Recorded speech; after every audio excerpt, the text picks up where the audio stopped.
আজকের কবিতা কবি জীবনানন্দ দাশের 20 বছর পরে।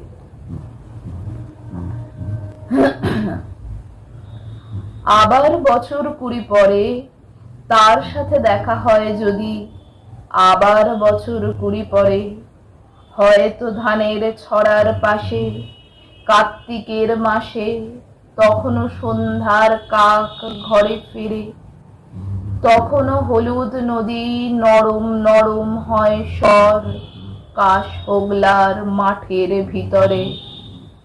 অথবা নাইকো ধান খেতে আর ব্যস্ততা নাইকো আর, হাসির নিড়ের থেকে খড়, পাখির নিড়ের থেকে খড় ছড়াইতেছে।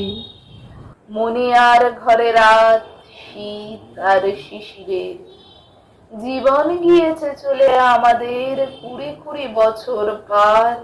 তখন হঠাৎ যদি মেঠো পথে পাই আমি তোমারে আবার, তখন হয়তো মাঠে হামাগুড়ি দিয়ে পেঁচা নামে, বাবলার গলির অন্ধকারে অসথের জানালার ফাঁকে কোথায় লুকায় আপনারে, চোখের পাতার মতো নেমে চুপি কোথাও চিলের ডানা থামে।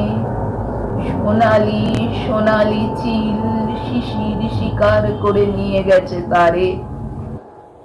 20 বছর পরে সেই কুয়াশায় পাই যদি হঠাৎ তোমারে।